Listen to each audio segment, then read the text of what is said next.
Dallas Cowboys and Dak Prescott did not sign. He's gonna play on the franchise tag of $31.4 million. So it's not like he's broke or anything, but this is a little bit surprising because according to the reports that came out, back when they were negotiating contract, Dallas was offering him a contract that came out to $34.5 million a year with $100 million guaranteed. And he turned it down. And according to reports, they ain't talked in a while. It's been kind of let it go. So I don't really know what this will lead for Dak Prescott. But I'm going to tell you, if you're Dak Prescott, you better hope two things. First of all, you better hope you don't get hurt this year. Because if you get hurt and you can't play, your value goes down. And you better hope if you do stay healthy that you put up good numbers. Because if you have a bad season, you cost yourself a lot of money. And I don't know what Dallas is going to do now. I mean, my gut tells me that Jerry Jones is the type of guy that gets really nervous when it comes to losing his players. Like he wanted to make sure he didn't lose Cooper. He wanted to make sure he never had to worry about Elliott. You know, personally, if I was Jerry Jones after this year, I would let him go. I would just because how much money? I know it's not about his ability. It's just that I'm just speaking as if I was the owner. At some point, you know, $34.5 million is a lot of money per year with $100 million guaranteed. I'm not paying him Pat Mahomes money. That's me. You might. Right. You know, I'll find out that in a second. But I'm not giving him $40 million a year because he's not as good. So for me, I think he'll still re-sign with Dallas next year just because Jerry Jones gets nervous and then he just digs into his wallet. And you would pay him $40 million a year? You would give him Pat Mahomes money? The thing that was the biggest block in this contract was the amount of years. And that's what everything fell apart at. Dallas wanted him to go, I think it was 5 years. He wanted to go only 4 years. And the reason for that is so he could come back and re-sign another contract while he's still in his prime. And, I mean, as far as ability goes, Jim, I mean, he threw for 4,902 yards last year. The man can throw the football. He is a playmaker. He may not be Patrick Mahomes. He may not be Wilson. He may not be a top 4 quarterback, but he's in the discussion of the top 8, 10 quarterbacks in the league. And to find somebody that good to come in and play, that can make plays, that can throw for almost 5,000 yards and make an impact on the offense is going to be hard to replace somebody like this. I think Dallas could have got away with paying him what he's making right now if they went 4 years instead of 5. And that's where the big breakdown was. And I understand Dallas wants to, to stretch the contract out, maybe pay him at the lower end. I think Dak and his agent are looking for the re-sign.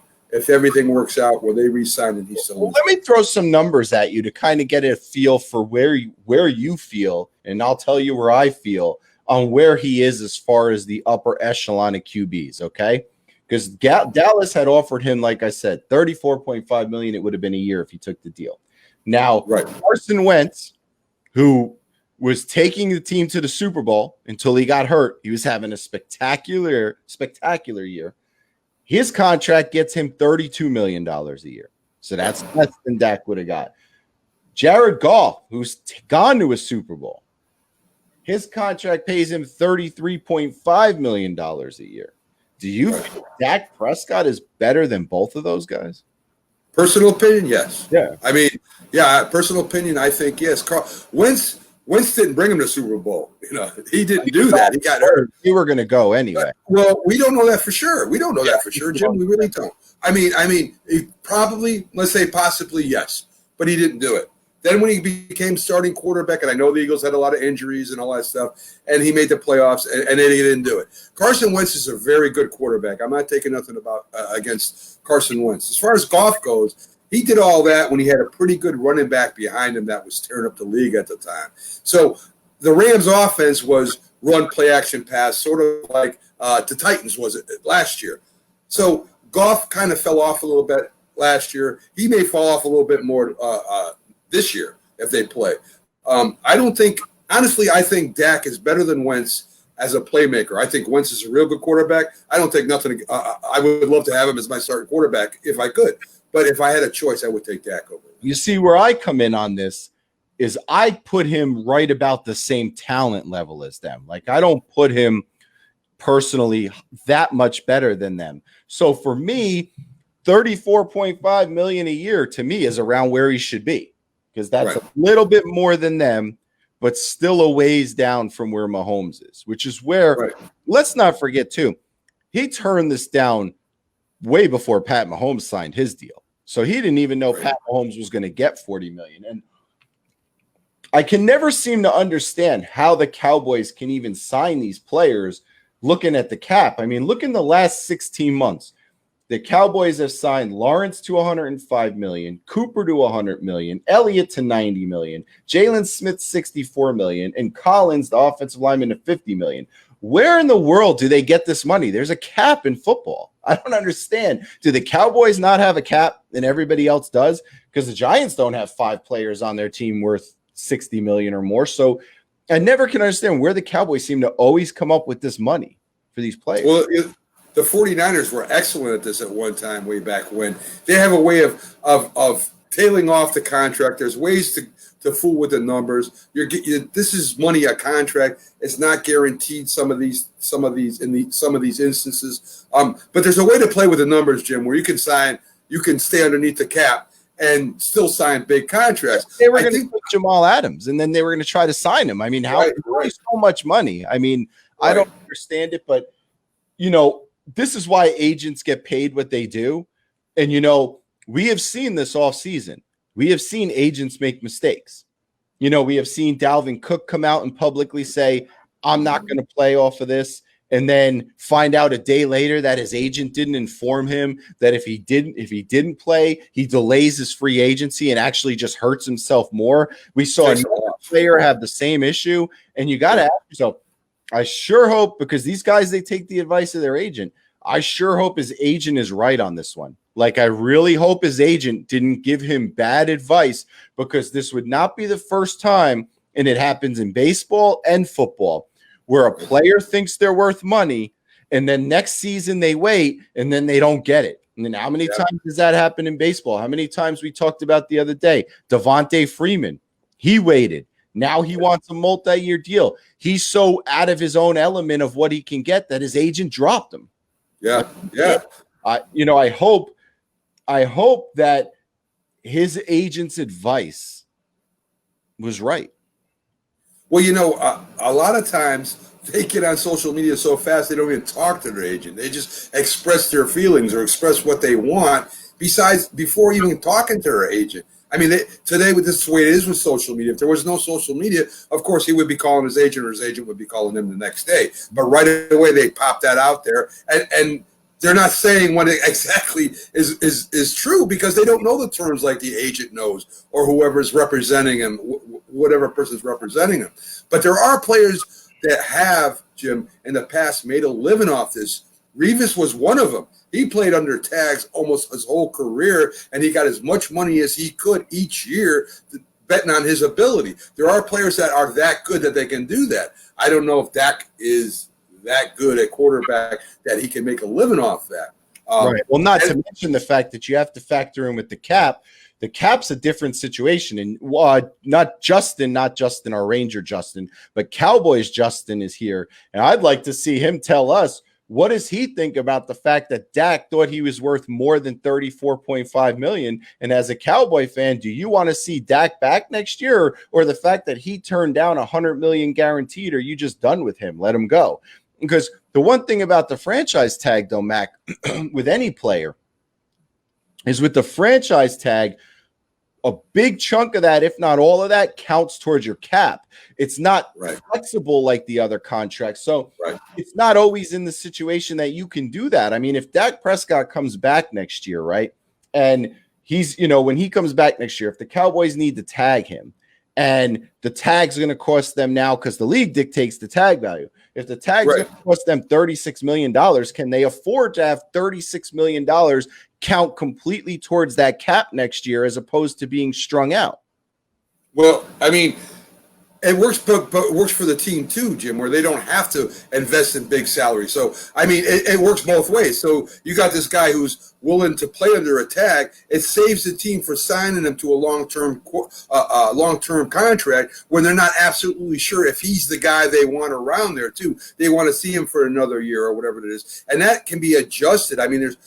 In the case of Williams, there's two different caps. There was one for 16 point something, and then there was one for 18.1 million. And he was suing. He was filing agreements to get the higher cap on his contract, the 18.1.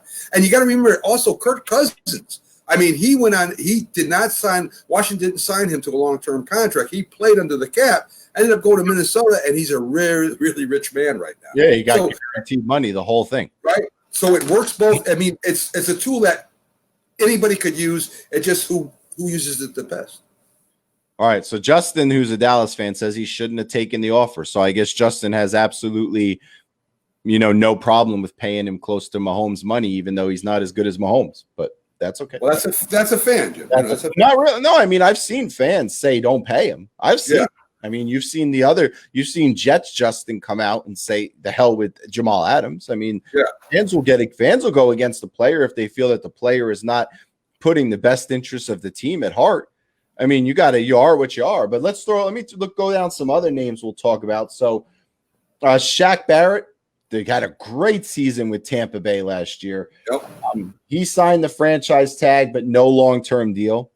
Yeah, any surprise there? I mean, Barrett finally broke out last year, so he wants to cash in as much as possible. He's, so I mean, who knows what's going to happen to him? That's the only thing that's bad for some of these players is that I wish the NFL would put a rule in where you could only tag the guy once. Yeah, I don't know. I mean, listen, they don't have to play under the tag. And the thing about the tag is that once you're tagged as a franchise, the team can trade you. They have you can't go somewhere else. You can't test the market.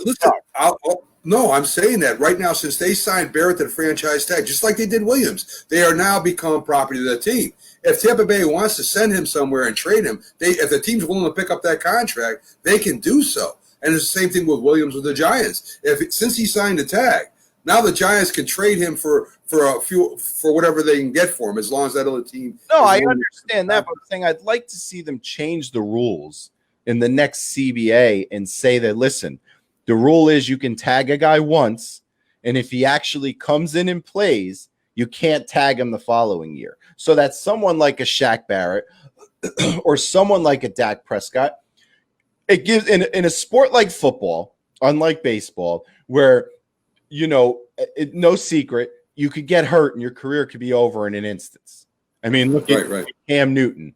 Cam Newton was the MVP a few years back and signed for like pennies on the dollar. Right. Shaq Barrett, Dak Prescott, imagine if you put them in a situation where they play on the franchise tag. So first of all, they won't hold out. This rule would help everybody. You tag them. If they play and don't hold out, you cannot tag them the next year. Now imagine if Dak Prescott and Shaq Barrett sign their tags, play this year, and then they can't be tagged again. So now they get to go out and offer their services everywhere and see how much money they can get. To me, that sounds fair. Well, what happens if they go out there and they're not going to make as much money as they thought they were going to make under that franchise tag? Suppose Dak comes back next year and they say, okay, we'll give you just for example, we're going to give you $38 to $40 million as a tag. Suppose he goes out and says, listen, I'm not doing that. He goes to another team and says, hey, we'll sign you. In my rule, they wouldn't be able to tag him at all. I'm saying suppose they don't. Suppose that would be his offer. And then he goes out and he's not going to make as much money as he would have under the franchise tag. And no team's going to be willing to give him his contract. Then what? I never said that my rule was an automatic ticket. I'm just telling you that you see so many players are opposed to the franchise tag. This is a solution. I heard that they were going to do 2 franchise tags. I heard there's an alternate franchise tag that they were going to supposedly what I was listening to before this franchise tags now. Right. They franchise tag Dak Prescott next year again.